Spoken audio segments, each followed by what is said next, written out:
Project mission मुक्ति कार्यक्रम और जिला विधिक सेवा प्राधिकरण मंदसौर के समन्वय से मंगलवार को जिले के पलियामारू नीरधारी कोलवा के गांव के बाछड़ा समुदाय की जरूरतमंद 25 महिलाओं के परिवारों को राशन किट वितरित की गई। मंदसौर जिला सत्र न्यायाधीश विजय कुमार पांडे और एडीजी रईस खान, जिला विधिक सेवा प्राधिकरण सचिव और सीजेएम सिंह साहब के द्वारा प्रोजेक्ट मिशन मुक्ति ने 2 माह की राशन सामग्री, दवाई किट इन 25 परिवारों को बांटी। इन सभी 25 परिवारों की महिलाएं देह व्यापार में लिप्त हैं। करीब 45 दिन के कोविड लॉकडाउन के चलते पारिवारिक हालत दयनीय हो चुकी है, लिहाजा इनकी परेशानियों को ध्यान में रखते हुए अधिकारियों और एनजीओ की मदद से नए घर में उपयोगी जरूरी राशन सामग्री बांटी गई है, ताकि संकट काल में अपना और परिवार का पालन पोषण ये कर सकें। मंदसौर जिला न्यायाधीश विजय कुमार पांडे और एडीजे रईस खान, जिला विधिक सेवा प्राधिकरण सचिव और सीजेएम सिंह साहब ने समुदाय की महिलाओं और परिवारों को कोविड महामारी की गंभीरता बताते हुए इससे बचाव के तरीके और वैक्सीन लगवाने की सलाह दी। साथ ही समुदाय की बेटियों और बेटों को अच्छी शिक्षा दिलवाने की हिदायत दी। इस मौके पर प्रोजेक्ट मिशन मुक्ति के कोऑर्डिनेटर आकाश चौहान, एडवोकेट लक्ष्मण सिंह भाटी, रविंद्र पाटीदार, सामाजिक कार्यकर्ता विश्वजीत सिंह भाटी के साथ तमाम लोग उपस्थित थे। मिशन मुक्ति एवं जिला विधिक सेवा प्राधिकरण मंदसौर के सहयोग से बाछड़ा समुदाय के वंचित शोषित वैसी महिलाएं जो कि इस कोरोना काल में भूख के संकट से निपटने में असमर्थ थी, ऐसी महिलाओं का 3 गांवों से चयन कर उन्हें 2-2 महीने का राशन वितरित किया गया है। साथ ही साथ उन्हें कोरोना महामारी से आगे बचाव के लिए क्या क्या सावधानी, क्या क्या रक्षोपाय करने हैं, उसके बारे में उन्हें एजुकेट किया गया है।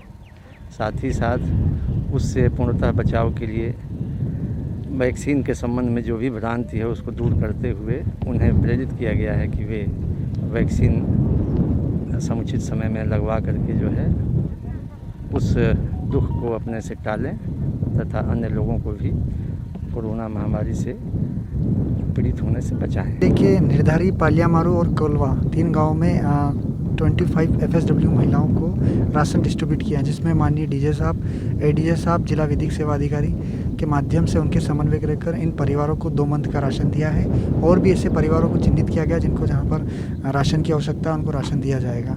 क्योंकि नीमच, मंदसौर, रतलाम में समुदाय के 72 गाँव हैं जहाँ पर नाबालिग बच्चियों से देह व्यापार कराया जाता है। इसी को कुरीति को रोकने के लिए अलग अलग तरह के प्रयास किए जा रहे हैं और हम चाहते हैं कि समुदाय में एक अच्छी पहल आए, बालिकाएं पढ़ लिख कर आगे बढ़ें। यहाँ की जो हमारी बस्ती है निर्धारी की, उसमें हम लोगों को राशन दिया गया 3 महीने का। उसमें सभी राशन का जितना ही घर का सामान लगता है वो सभी राशन का सामान वितरण किया गया। जी, आकाश चौहान की तरफ से उपस्थित किया गया, जो HRG है यहाँ की, उनके लिए राशन वितरण किया गया। अच्छा लगा, किसी मतलब जो गरीब परिवार की है, HRG महिला है, जिनको बहुत परेशानी आई है, उसके लिए मदद बहुत हुई इनको राशन के लिए। हाँ, समय समय पर मदद मिलना चाहिए, क्योंकि अभी सब बंद है, HRG का भी तो कुछ मिलता नहीं है उनको, इसीलिए। नीमच सिटी थाना क्षेत्र के विजलवास बामनिया निवासी फकीर चंद्र पिता रामलाल रैगर अपनी पत्नी रेखा बाई और बच्चों के साथ पुलिस अधीक्षक कार्यालय पहुंचे और परिवार के कुछ लोगों के द्वारा मारपीट किए जाने के आरोप लगाए। मारपीट के मामले में नामजद शिकायत करते हुए पुलिस अधीक्षक के नाम आवेदन भी सौंपा। आवेदन में बताया गया कि परिवार के करीब 8 लोगों के द्वारा मकान में घुसकर तोड़फोड़ और मारपीट की गई है। इसकी पहले सिटी थाने पर शिकायत दर्ज करवाई गई, लेकिन मामले में पुलिस के द्वारा कोई कार्रवाई नहीं की गई। आपको बता दें कि आज जिनके विरुद्ध शिकायत की गई है, उन संबंधितों से 2-3 दिन पहले ही अपने पक्ष में पुलिस अधीक्षक को आवेदन सौंपा था और आज फकीर चंद और उसकी पत्नी ने शिकायत की आवेदन दिया है। हालांकि ये मामला पारिवारिक विवाद से जुड़ा है। अधिकारियों का कहना है कि मामला पारिवारिक विवाद से जुड़ा हुआ है, मामले में जांच की जा रही है। हमारे परिवार की लड़ाई है। हमारा छोटा भाई दोनों, सुरेश और ओम प्रकाश, उसकी घरवाली सीता भाई और ईश्वर, इन्होंने हमारे घर के बर्तन बाहर फेंके। कब की घटना है? क्या 29 तारीख की 10 बजे की। न मैं पलंग पे सो रहा था, फिर मेरे आके सरिये की मारी। फिर तो काय के लिए मारपीट कर रहे, क्या चाहते हैं ये लोग? ये 2007 से कर रहे, मकान छुड़वाना चाहते हैं। हमने छत पर डाल दी, बोले ये मकान मेरे हिस्से में आ रहा है, इसको छोड़ दे। पहले थाने पे शिकायत वगैरह कर रही थी आप लोग? कल 29 तारीख को रात में लाए थे और उन्होंने समझाई देख के कर दिया था, बोले कल आना, तो उन्होंने यहाँ पे फिर अभी ज्ञापन दिया। अभी आपने बताया कि 2007 से विवाद चल रहा है। 2007 के बाद से थाने में किसी प्रकार की तीन बार रिपोर्ट हो गई। क्या कार्रवाई नहीं कर रहे पुलिस वाले? पुलिस वाले ने कार्रवाई करी थी और मेरे को बंद करवा दिया था इन्होंने। और सीता भाई ने शिकायत आपने करी थी और आपको ही बंद कर दिया? हाँ, मेरे को बंद किया था। फिर क्या हुआ? पर उसके बाद मैं समझौता हो गया था, वह अब नहीं करेंगे, आज के बाद नहीं करेंगे। बगाना थाने में करी थी, फिर एक बार नीमच सिटी थाने में करी थी 2016 के करीबन। विवाद किस चीज़ का है? बस ज़मीन का, मकान का विवाद है। पहले तो रास्ते का चल रहा था, तो हमने दूसरे की ज़मीन लेके हमारा रास्ता निकाल लिया। ये ओम प्रकाश जी कौन है आपके? अब मेरा छोटा भाई है। और सीता भाई उनकी पत्नी है? उसकी पत्नी। इसके बाद ये ईश्वर उसका लड़का। और रामलाल जी कौन है? मेरे पिताजी।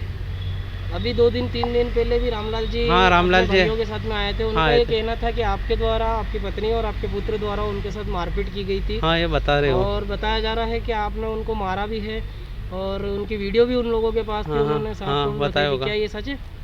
वो बता रहे, सही बात है ना। मेरे घर के अंदर बर्तन बाहर फेंके उन्होंने 10 बजे। तो उसके बाद हमने हमारे बाहर निकाले, उसके बाद लड़ाई झगड़ा हुआ।